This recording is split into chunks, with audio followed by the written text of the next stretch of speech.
Assalamualaikum warahmatullahi wabarakatuh. Salam kenal, salam jumpa di channel Cerita Misterius. Di kesempatan kali ini saya akan menceritakan kisah misteri yang berjudul Nyi Mahmud Pembawa Kenikmatan. Tapi sebelum kita masuk ke dalam ceritanya, nama dan tempatnya disamarkan semua. Tak usah kita berlama-lama, langsung saja simak ceritanya. Cerita ini adalah pengalaman yang benar-benar terjadi, dan baru saja Henry alami beberapa hari berturut-turut. Henry ini tinggal di sekitar lingkungan puskesmas. Rumah yang Henry tempati jaraknya cukup jauh dari rumah-rumah yang lain. Mungkin yang ini membuat rumah itu sempat kosong beberapa waktu, dan hal ini juga yang membuat harga sewa rumah itu cukup murah. Kondisi rumah saat Henry masuki juga kelihatan sudah cukup lama tidak ditempati. Sarang laba-laba ada di mana-mana. Tumpukan debu hampir merata di seluruh ruangan, dan bahkan daun-daun kering bertebaran di lantai. Waktu membersihkan rumah, Henry sempat menemukan ular kobra yang berukuran cukup besar. Ular tersebut Henry gebuk sampai mati, dan Henry buang di belakang rumah. Jalan ke rumah hanyalah beton barat yang hanya bisa dilalui motor. Di sisi kiri dan di kanan jalan ditumbuhi semak belukar yang cukup panjang. Sekitar 2 meter dari rumah ada satu pohon beringin yang cukup besar. Namun di sekitar pohon tersebut kadang ada kembang yang Henry sendiri tidak mengetahui datangnya dari mana. Bisa jadi itu ditaruh orang yang sedang melakukan pesugihan atau mencari ilmu hitam. Kisah ini dimulai pada suatu sore, bertepatan hari Minggu. Henry mengobrol dengan Pak Ahmad di kedai kopi milik Bu Marti. Pak Ahmad yang sudah cukup sepuh tiba-tiba duduk di samping Henry. Lalu dia bertanya, ada Henry. Gimana Henry? Jualan sayurnya? Udah banyak pelanggannya? Nggak terlalu banyak Pak, tapi cukuplah untuk hidup makan dan minum. Sabar Ndri, namanya juga baru mulai jualan. Ya gitulah. Tapi ngomong-ngomong, Pak Henry mau nggak agar jualannya laris manis? Jelas mau dong Pak. Henry iri Pak dengan si Munti yang jualan sayurnya selalu habis terjual. Gampang itu Ndri, asal kamu mau ikutin saran Mbah dan ritual Mbah. Ritual gimana Mbah? Jualan kenapa pakai ritual Mbah? Gini Ndri, tapi jangan cerita ke siapapun ya. Cuma Mbah dan kamu yang tahu. Ini juga karena Mbah prihatin sama kamu. Karena setiap hari sayuran kamu jarang laku. Mbah cuma membantu. Emang caranya gimana Mbah? Ini ritual kayak pesugihan atau pelarisan gitu ya Mbah? Ya Andri, pesugihan. Nanti kita lakukan ritual pesugihan di pohon beringin di samping rumah kamu itu. Udah banyak yang Mbah bantu, dan usahanya jadi lancar. Pohon beringin yang ada di samping rumahku. Beneran Mbah? Tuh pohon ada penghuninya. Betul Ndri. Sudah lama Nyi Mahmud menghuni pohon tersebut. Nyi Mahmud dulu seorang wanita pengusaha sukses di kampung ini. Nyi Mahmud orangnya suka menolong. Syarat pesugihannya, cukup kamu memberikan dirimu untuk tidur bersama Nyi Mahmud pada malam Jumat saja, dan melakukan hubungan suami istri dengan Nyi Mahmud. Nanti Nyi Mahmud akan berubah wujud persis seperti wanita, layaknya wanita yang biasa kita lihat. Kalau syaratnya seperti itu, saya tidak mau Mbah, karena melanggar ajaran agama Mbah. Ya itu terserah kamu sih. Mbah cuma membantu kalau kamu mau. Jika kamu berubah pikiran, nanti datang ke rumah aja. Setelah Henry menolak ajakan Mbah Ahmad, Henry melihat wajah Mbah Ahmad memerah, seakan-akan memedam amarah. yang cukup dalam. Kalau begitu, saya pamit dulu ya, Mbah. Silakan, Dri. Ujar Pak Ahmad sembari melirik Henry dengan senyuman sinisnya. Sore harinya, setelah pembicaraan dengan Pak Ahmad, Henry kepikiran untuk mendatangi pohon beringin di samping rumah. Henry begitu terkejut di saat beberapa meter dari pohon beringin itu, Henry melihat seekor ular kobra yang menatap Henry dengan tajam.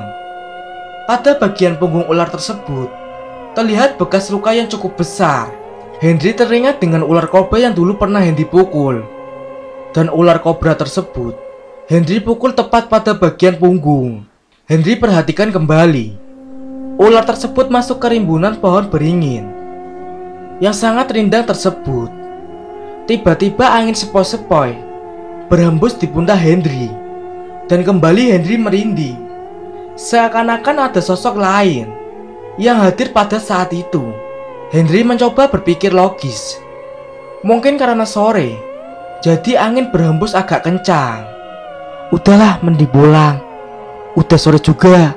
Pada saat pulang ke rumah, Henry kembali menatap ke belakang, ke arah pohon beringin.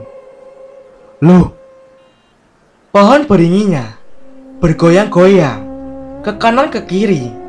Padahal dedaunan di sekitarnya tidak berayun-ayun seperti pohon beringin tersebut. Henry bergidik dan mempercepat langkahnya masuk ke dalam rumah. Suara angin kencang sampai pintu belakang rumah. Apalagi sih ini? Kok jadi horor gini? Batinnya kesal. Karena penasaran, Henry mencoba keluar rumah untuk melihat pohon beringin tersebut. Apa itu ya? Kok ada benda putih melayang-layang di puncak pohon beringin? Gunggamnya sambil bergidik ngeri, menyaksikan keanehan di depan matanya. Tak mau ambil pusing, Henry masuk ke dalam rumah dan mengunci rumah agar Henry aman. Dan tidak ada yang bisa masuk untuk mengganggunya malam itu. Sekitar 1 jam Henry di rumah. Dan saat Henry sedang asik bermain HP, tiba-tiba ada suara ketuk pintu. Terdengar sayup-sayup dari pintu belakang. Lah siapa? Malam-malam bertamu datang dari pintu belakang lagi. Gerutunya dalam hati. Henry pergi ke belakang rumah untuk melihat siapa gerangan yang mengetuk pintu jam 10 malam gini. Mbah Ahmad? Ternyata Mbah Ahmad yang datang bertamu.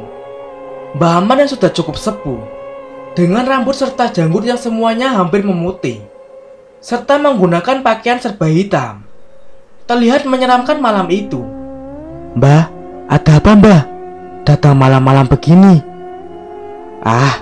Susah untuk menceritakannya. Kamu sudah mengganggu yang seharusnya tidak diganggu. Henry ganggu apa Mbah? Seharian ini Henry hanya membersihkan pohon beringin dan menebang beberapa cabang pohon beringin aja kok Mbah. Ya itu masalahnya. Penghuni pohon itu terganggu. Rumahnya dirusak. Nyi Mahmud marah, Dri.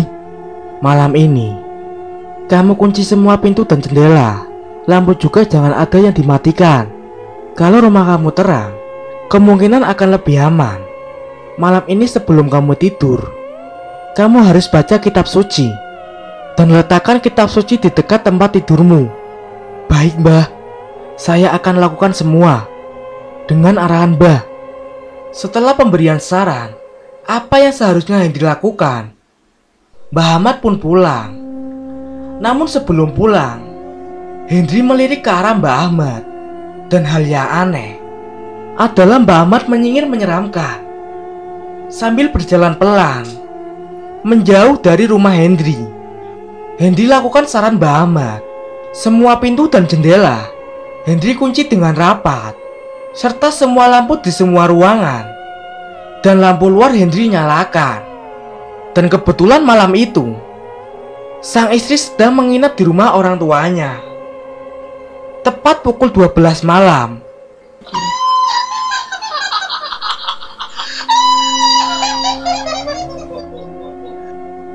terdengar suara dari pohon beringin. Dup, dup, dup. Jantung Henry berdebar kencang, tanda ia ketakutan. Dengan was-was, ia merapalkan doa sebisanya. Cekrek, lampu tiba-tiba mati. Ada apa lagi nih?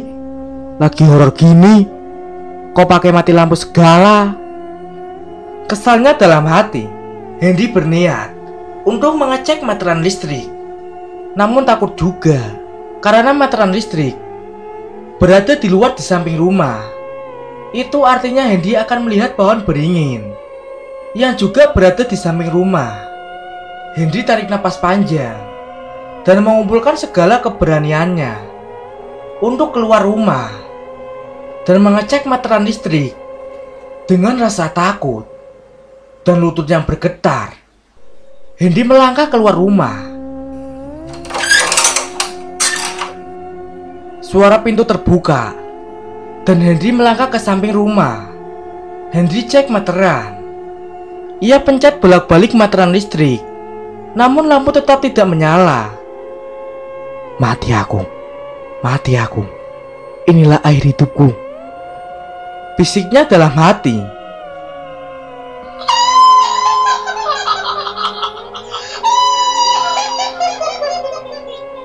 Kembali lagi suara terdengar jelas.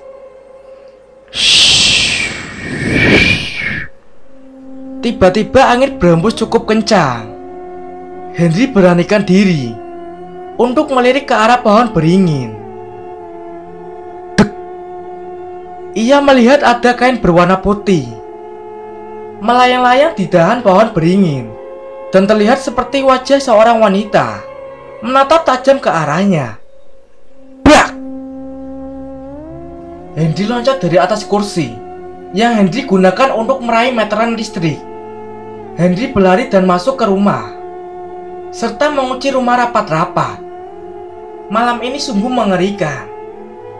Entah bagaimana Henry melewati malam itu.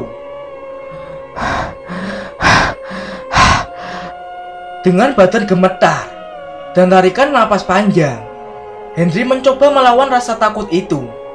Sedikit cara untuk menenangkan diri.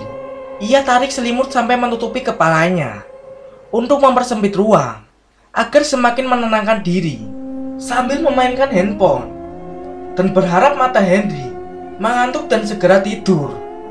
Henry berharap malam ini cepat berlalu dan esok hari segera matahari terbit. Bunyi gesekan jendela terdengar sayup-sayup di telinga Henry. Bunyi gesekan seperti cakaran pada kaca jendela semakin terdengar jelas. Apalagi nih? Kok nggak berhenti-berhenti sih? Henry mencoba menenangkan diri dan berusaha untuk tidur. Ia tutup mata, walaupun masih sangat terganggu dengan gesekan kaca yang semakin terdengar menjauh.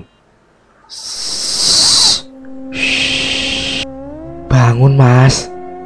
Bisik suara perempuan membangunkan Henry dari tidurnya.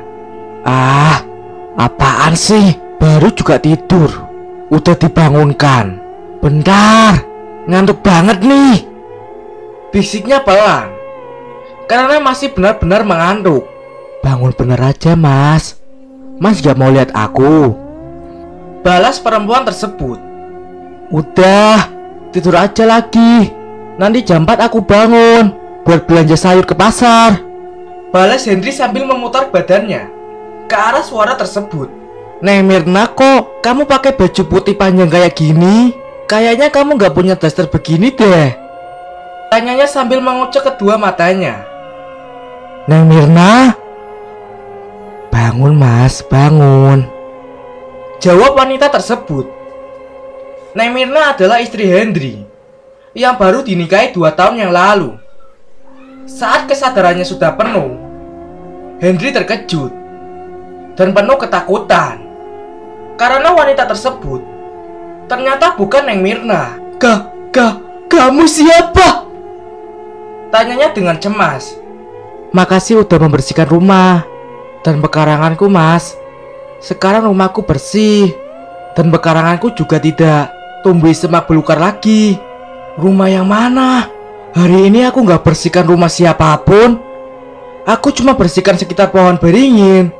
dan memotong beberapa cabang beringin agar tidak terlihat angker.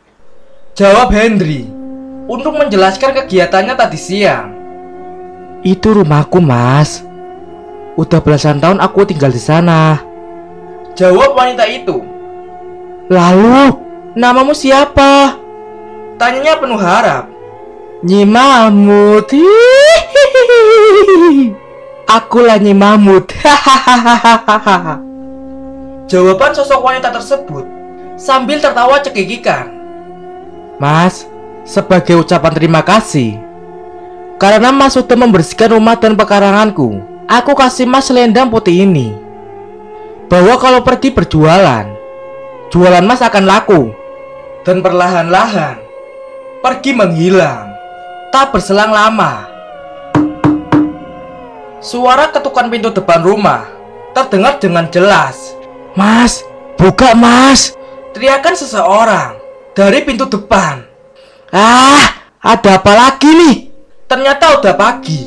Henry segera membuka pintu, dan ternyata yang datang adalah Mirna, istrinya Henry.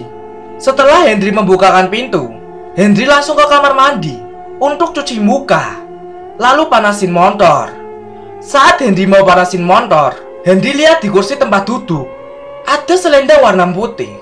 Tiba-tiba Henry teringat dengan kejadian tadi malam. Ia bawa selendang itu untuk belanja ke pasar, dan akan Henry bawa untuk berjualan sayur di keliling kompleks. Henry nyalakan motor dan pergi ke pasar induk. Sampai di pasar induk, Henry pilih sayur-sayuran dan menjadi favorit ibu-ibu kompleks. Berbagai sayuran sudah ia beli. Selendang putih Henry gunakan sebagai syal dan berharap memberikan ruah bagi Henry. Waktu sudah menunjukkan jam 6 pagi. Lalu ia segera muncul ke komplek perumahan Gria Permata. Baru mangkal beberapa menit sambil teriak, "Yur sayur! Sayur bu sayur!" Para ibu-ibu mulai berdatangan menuju ke arah Henry. Wah, tumben nih, langsung rame. Pada mau belanja. Bisik Henry dalam hati sembari mengelus selendang putih. Mas Henry, sayurnya segar-segar ya. Enak ini dibuat sayur asem. Celetuk Bu Mina sambil memilih beberapa sayur. Tak seperti biasanya, sayur Henry langsung ludes terjual. Hanya butuh waktu sekitar 1,5 jam berjualan di komplek perumahan Gria Permata. Ah, lumayanlah pendapatan hari ini. Sayuran ludes terjual. Lumayanlah, dapat 750.000. Ujarnya dalam hati sambil menikmati matahari pagi di bawah pohon mahoni. Henry ambil selendang putih yang tadinya Henry letakkan di keranjang tempat sayur mayur. Lalu Henry amati dengan seksama. Cukup terkejut, Henry perhatikan terdapat motif kulit kobra pada selendang putih tersebut, persis seperti ular kobra yang Henry lihat di sekitar pohon beringin. Henry simpan kembali selendang putih di dalam jok motor agar tidak kotor atau dilihat oleh orang lain. Mas Henry, tumben jam segini udah nyantai. Biasanya masih keliling komplek dan sayurannya masih banyak. Celetuk Mas Budi sambil mentepuk pundaknya. Walah Mas Budi, ngagetin aja Mas.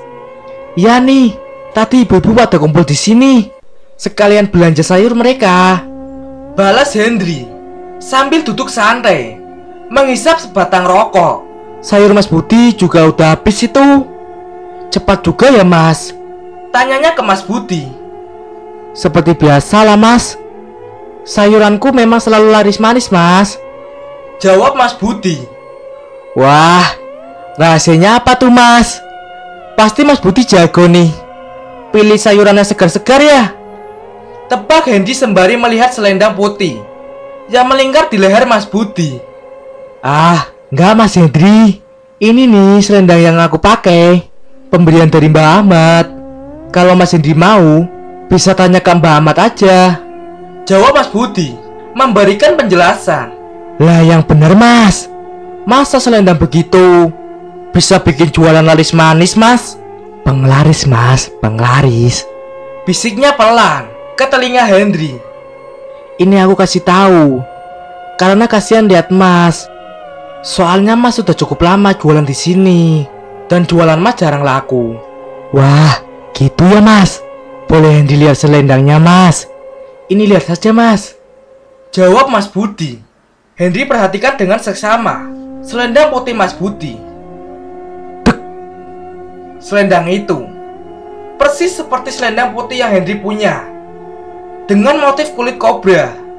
Ada perasaan takut, namun senang juga dalam hatinya, karena Henry berharap dengan selendang putih tersebut, maka jualan sayur Henry akan laris manis.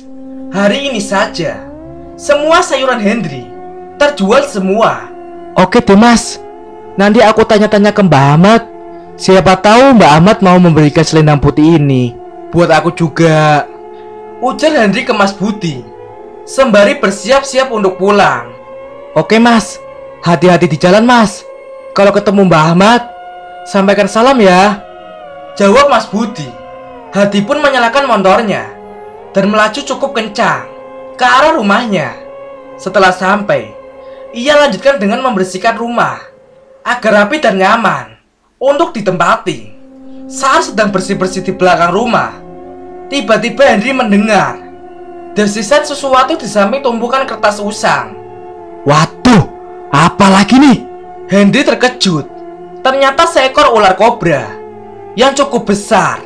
Henry perhatikan, ular kobra tersebut persis seperti ular kobra yang Henry temukan di pohon beringin. Tak mau ambil pusing, setelah urusan rumah sudah beres, Henry berencana menemui Mbak Ahmad. Suara ketukan pintu di rumah Mbak Ahmad. Mas Henry, duduk aja Mas sini. Begini Mbah, tadi kan Henry ketemu Mas Budi waktu jualan sayur. Lalu Mas Budi menunjukkan selendang putih. Katanya selendang tersebut bisa mendatangkan berkah buat yang menyimpannya. Ah, kamu itu jangan suka berpura-pura. Selendang putih itu memang bertuah, bisa mendatangkan kekayaan bagi yang menggunakannya. Kamu kan udah punya selendang putih. Selendang putih yang kamu punya mempunyai khasiat yang lebih hebat. Mbak juga sebenarnya ingin memiliki selendang tersebut. Betul Mbah, betul. Aku udah punya selendang yang aku temukan di ruang tamu beberapa hari yang lalu. Hati-hati dengan selendang itu. Itu selendang kesayangan Nyi Mahmud. Kamu dianggap istimewa oleh Nyi Mahmud. Dan kamu juga harus memperlakukan Nyi Mahmud dengan istimewa. Caranya gimana Mbah? Tubuhmu, ya tubuhmu, harus kau sembahkan untuk Nyi Mahmud. Henry heran dan tidak mengerti dengan perkataan Mbak Ahmad saat mau bertanya. Sudah, sana pulang.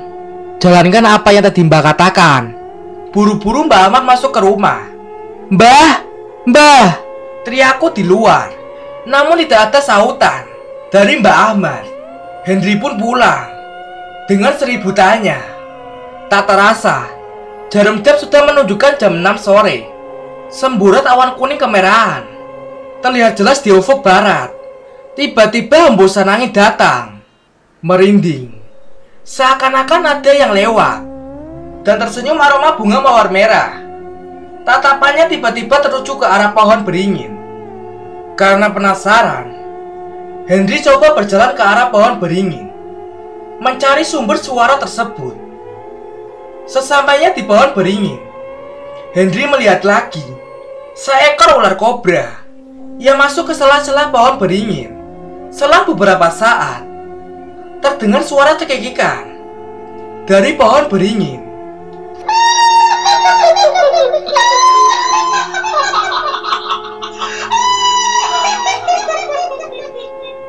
Suara cekikikan seperti suara kuntilanak membuat Henry semakin takut dan memutuskan untuk pulang ke rumah. Tak terasa jam sudah menunjukkan pukul 11 malam. Neng, malam ini kok rasanya lebih dingin ya dari malam sebelumnya. Henry kasih kode ke istrinya. Ya maklum lah, kan ini malam Jumat Kliwon, malam yang terkenal cukup angker, jawab istriku. Dek, jantungnya tergedup kencang. Teringat perkataan Mbah Ahmad akan datangnya anak ular kobra. Suara ketukan pintu terdengar samar-samar.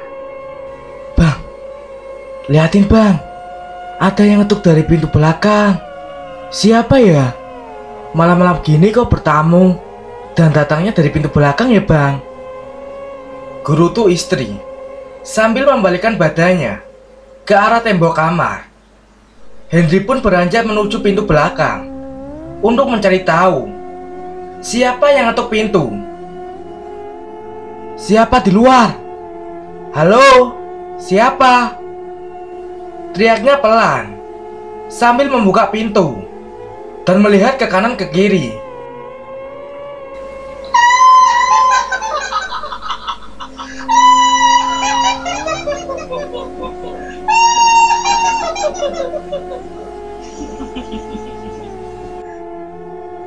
Terdengar suara cekikikan dari arah pohon beringin. Tiba-tiba pandangan Henry tertuju ke arah pohon beringin. Sesosok wanita berpakaian putih terlihat melayang di dahan pohon beringin tersebut.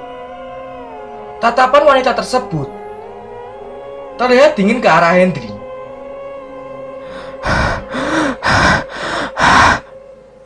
Henry narik napas untuk menenangkan diri.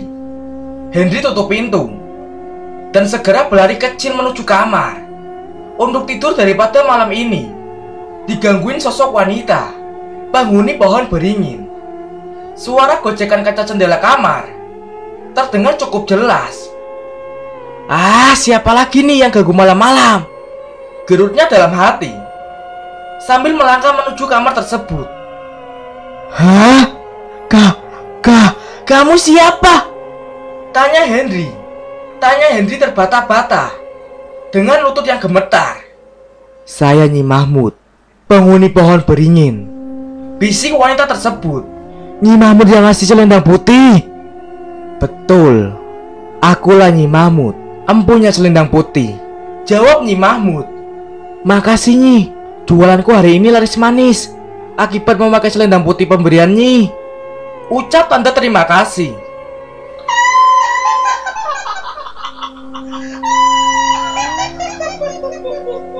Selendang bertuah, tapi aku butuh dirimu malam ini. Ucap Nyi Mahmud. Butuh diriku Nyi? Apa yang harus kuberikan untuk Nyi? Tanya Henry penuh keheranan. Tubuhmu mas, puaskan birahiku malam ini. Goda Nyi Mahmud dengan genit. Tiba-tiba Nyi Mahmud tampil bagaikan wanita seksi dengan pakaian serba putih yang menunjukkan laku tubuh Nyi Mahmud. Nyi Mahmud terlihat begitu cantik dan anggun. Malam itu Nyi Mahmud meminta Henry untuk melakukan hubungan suami istri dengan dirinya. Karena Nyi Mahmud terlihat sangat cantik dan terlihat sangat nyata seperti manusia biasa. Akhirnya Henry menyanggupi permintaan Nyi Mahmud. Singkat cerita,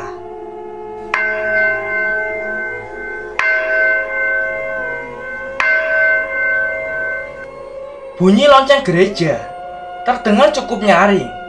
Henry terbangun dan melihat istri Henry udah bangun duluan. Henry cari-cari istri Henry dan ternyata istri Henry sedang memasak di dapur. Selesai makan dan mandi, Henry kembali lagi pergi jualan sayur ke komplek Gria Permata.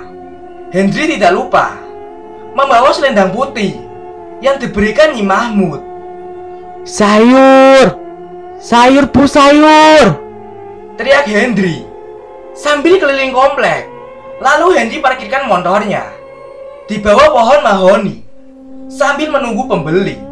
Tak beberapa lama, rombongan ibu-ibu mengerubungi jualan Henry. Sudah 2 jam menunggu. Sampai akhirnya semua sayur Henry ludes terjual. Setelah jualan, Henry pulang ke rumahnya.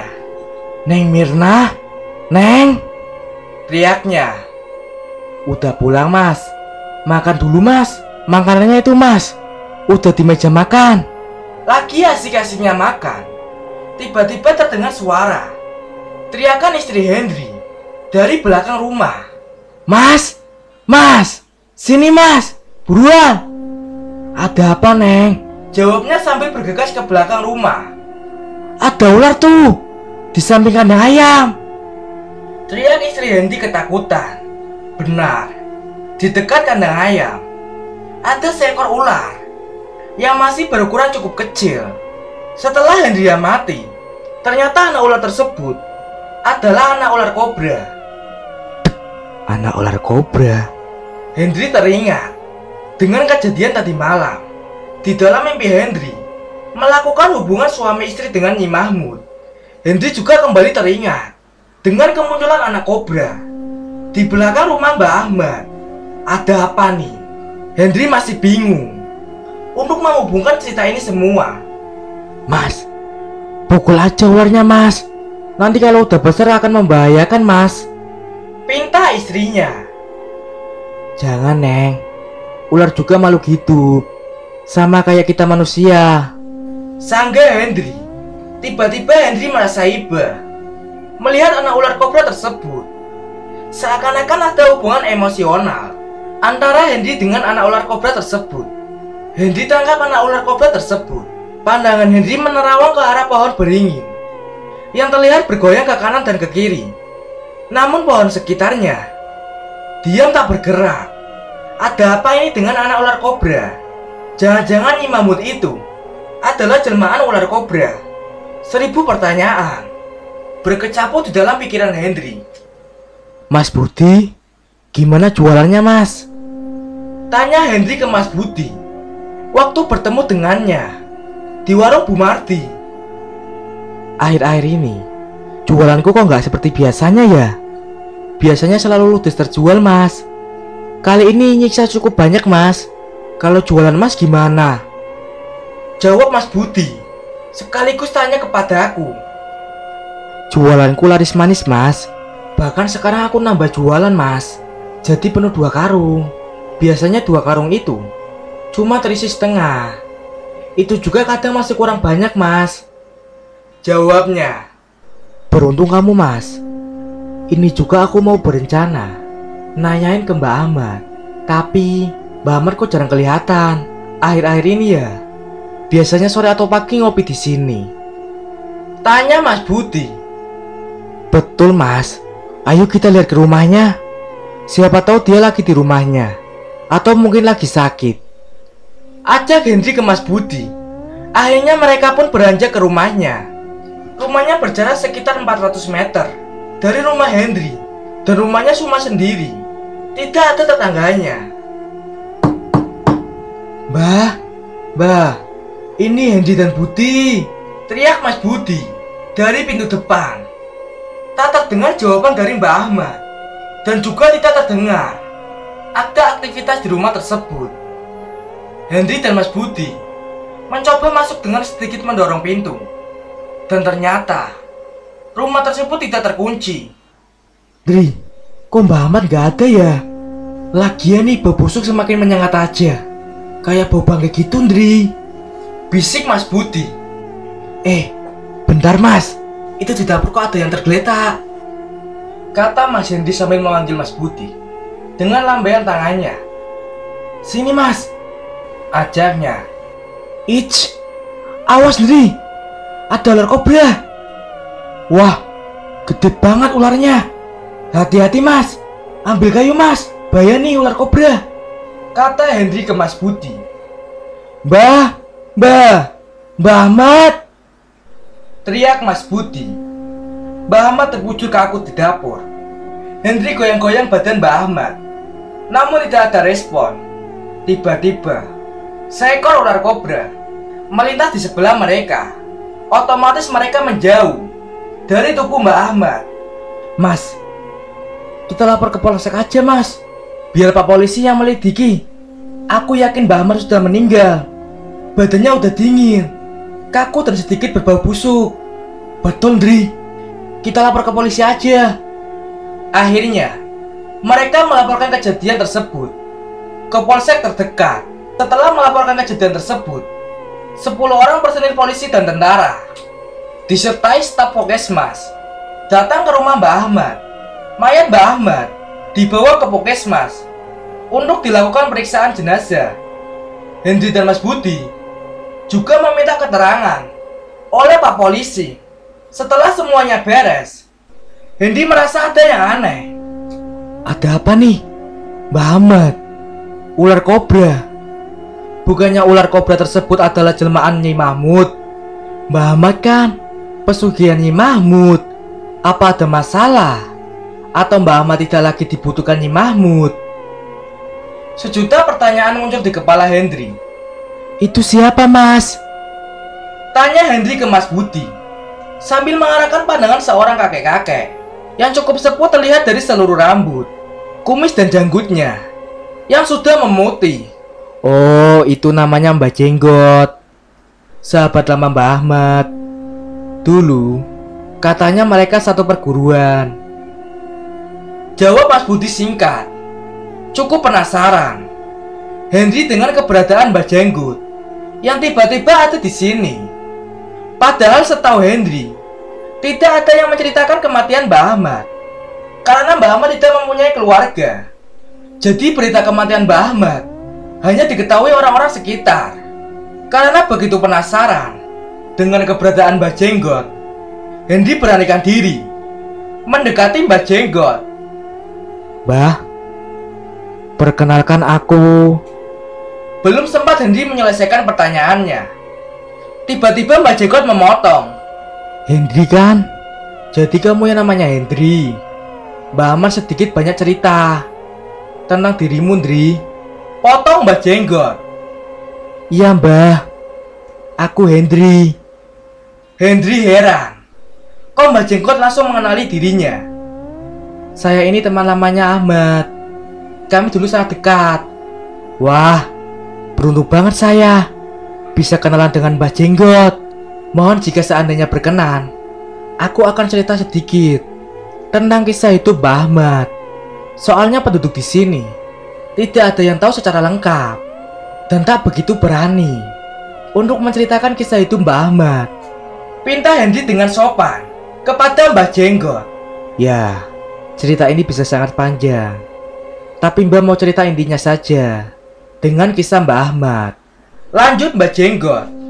Jadi ceritanya begini, sambung Mbah Jenggot sambil menyalakan rokok lintingnya. Mbah Ahmad tiba di desa ini sekitar tahun 1980, sekitar 4 tahun yang lalu. Mbah dan Mbah Ahmad masih lajang saat itu. Kami berdua mengadu nasib dan kerja di pabrik tahu yang ada di ujung komplek ini. Namanya karyawan pabrik kecil. Ya, hidup kami begitu-begitu saja. Akhirnya kami berpikir untuk buka usaha sendiri, yaitu jualan sayur keliling dari komplek ke komplek. Tidak begitu berhasil.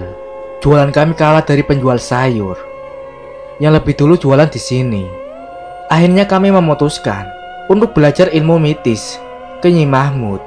Sekitar 1 tahun kami belajar ilmu mitis berupa penglaris, pesugihan, pelet, gendam, santet, pengobatan sampai ilmu lainnya.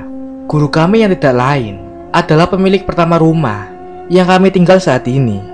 Nyi Mahmud memberikan selendang putih sebagai jimat penglaris kepada kami.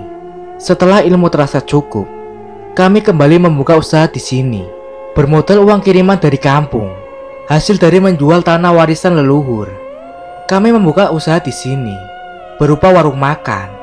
Warung makan saat itu ramai dan kami mendapatkan banyak keuntungan yang cukup banyak. Bukan cuma warung makan, kami mulai membuka usaha bangunan, toko kelontong, dan beberapa bidang usaha lainnya. Hubungan kami semakin dekat dengan Nyi Mahmud, terutama Mbah Ahmad. Pernah Mbah Ahmad cerita kalau dia mempunyai hubungan khusus dengan Nyi Mahmud, bahkan pernah tidur dengan Nyi Mahmud. Padahal waktu itu Nyi Mahmud sudah menikah dan mempunyai 2 anak. Walaupun entah kenapa, kedua anak Nyi Mahmud meninggal dunia saat memasuki usia remaja. Kabar perselingkuhan cukup tersenyum oleh penduduk di sini dan tentunya oleh suami Nyi Mahmud.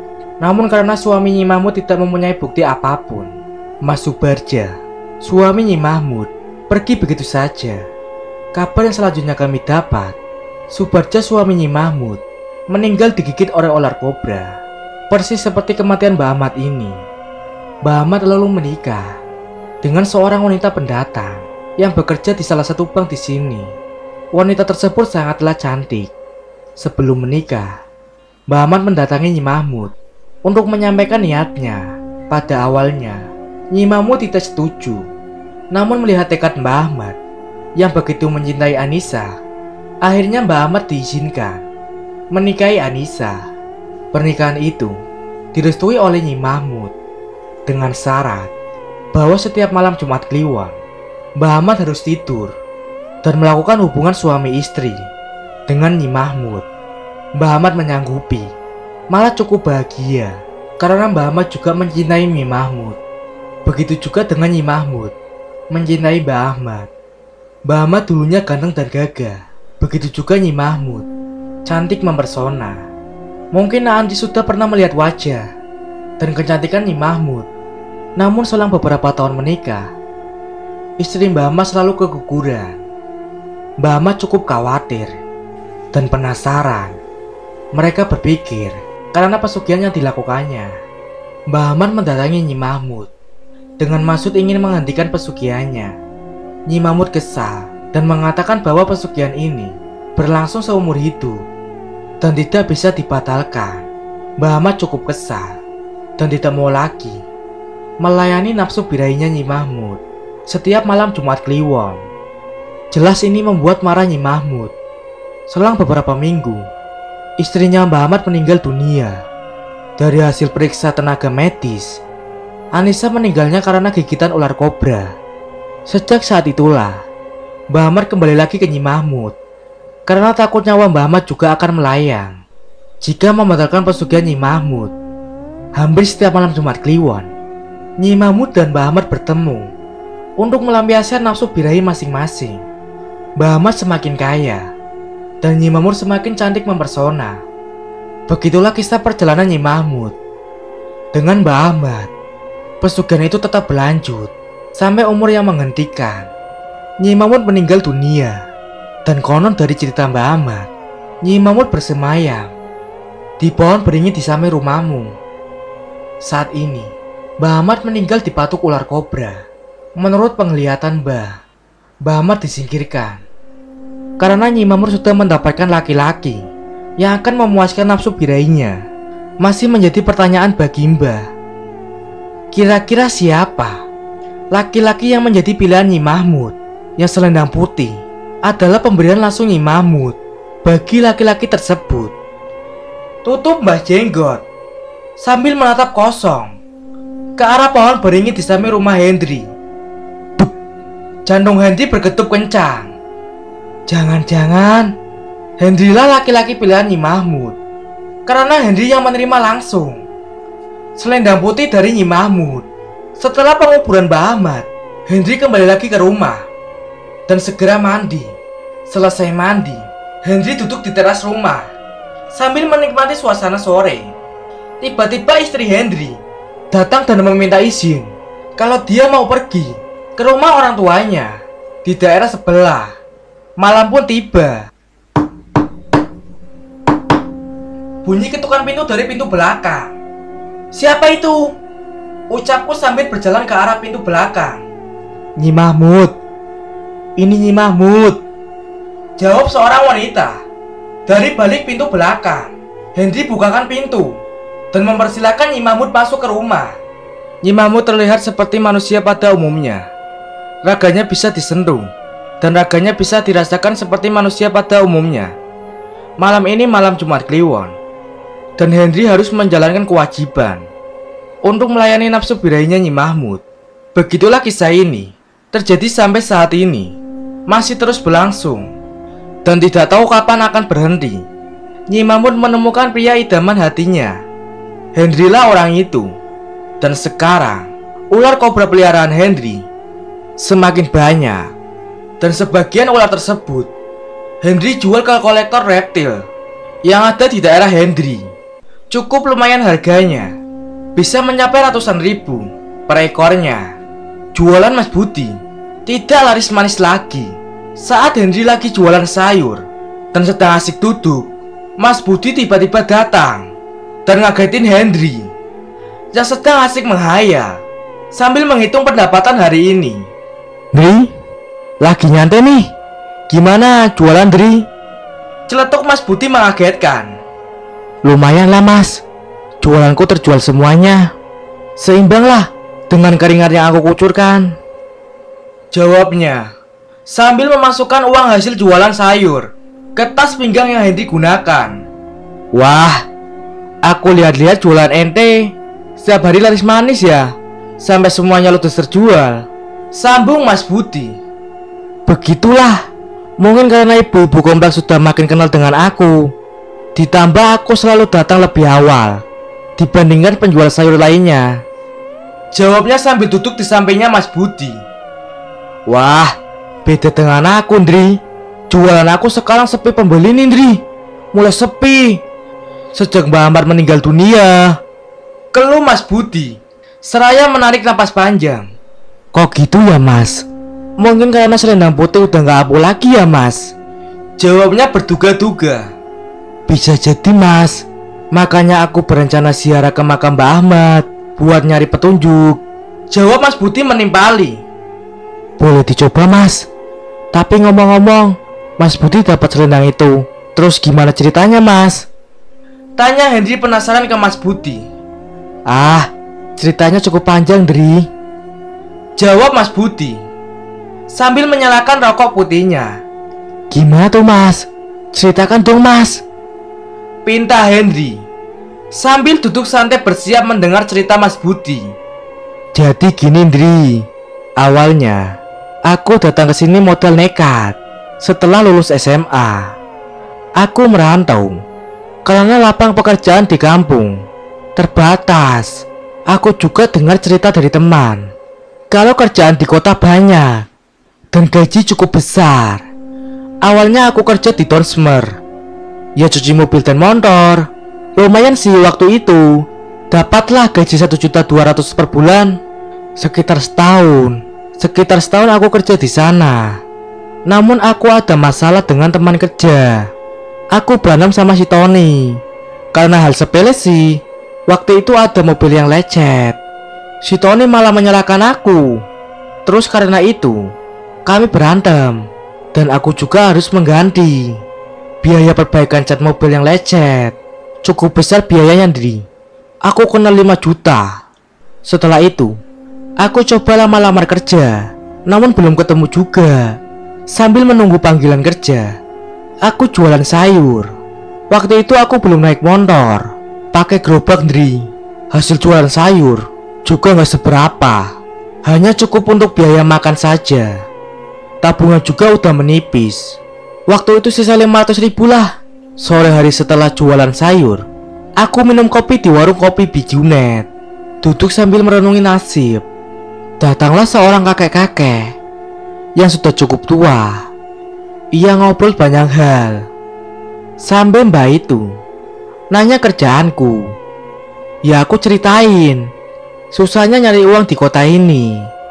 Mungkin karena mbak itu kasihan dengan aku, mbak mengundang aku ke rumah dan berjanji akan membantuku agar jualanku laris manis.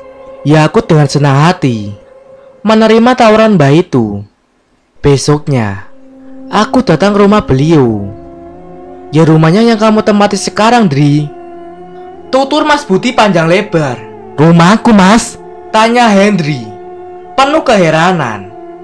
Betul, Dri. Dulu rumah itu ditempati Mbak Ahmad, jawab Mas Budi sambil menatap Henry dalam-dalam. Nah, ente kan ketemu Mbak Ahmad. Lalu gimana kelanjutannya, Mas? Tanya Henry penasaran. Aku bertamu ke rumah Mbak Ahmad. Mbak memperkenalkan panjang lebar, dan Henry tahu siapa nama asli beliau. Nama asli beliau adalah Ahmad Widodo. Cukup panjang ya, Mas, cerita Mbak Ahmad tentang perjalanan hidupnya dan jatuh bangun usaha yang dibangunnya. Sampai akhirnya dia ketemu seorang wanita bernama Nyi Mahmud. Usaha Mbak Ahmad benar-benar hancur setelah Nyi Mahmud meninggal dunia. Dan umur Mbak Ahmad juga sudah cukup sepuh serta tidak mempunyai keturunan. Mbak Ahmad tidak lagi punya semangat untuk memulai usahanya. toh punya harta banyak, tapi nggak mempunyai keturunan, ya sama saja akan lenyap pada akhirnya. Menjelang malam, Mbah Ahmad mengajak Hendri ke pohon beringin di samping rumah ente. Dan sebelumnya, Mbah Ahmad sudah menceritakan kalau mereka akan melakukan ritual untuk meminta pertolongan penghuni pohon beringin agar jualan aku laris manis. Ente setuju begitu aja, Bud? Potong Henry untuk memastikan. Betul, Dri. Aku sudah bosan hidup susah. Aku mau memperbaiki kehidupanku. Dan yang penting aku gak mencuri atau merampok.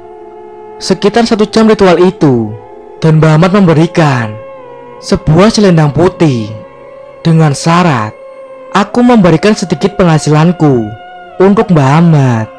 Mbah Ahmad tidak minta banyak, hanya untuk kebutuhan makan minum saja. Karena Mbah Ahmad sudah tua dan tidak kuat lagi untuk bekerja.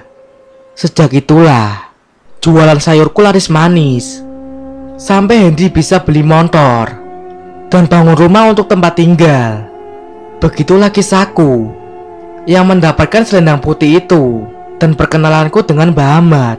Sambung Budi sambil menghisap rokoknya. Semoga Mbah Ahmad bahagia di akhirat ya, Mas. Mbah orang baik, mau membantu Henry yang kesusahan. Sambung Mas Budi sambil menatap kosong ke arah Henry. Sejak saat itu, Henry yang menjadi pengganti Mbah Ahmad, yang dimana setiap malam Jumat harus melayani Nyi Mahmud sampai ajal menjemputnya. Sementara Mas Budi, kehidupannya kembali seperti semula dan cerita pun selesai. Semoga cerita ini bisa bermanfaat untuk kalian semua. Wassalamualaikum warahmatullahi wabarakatuh.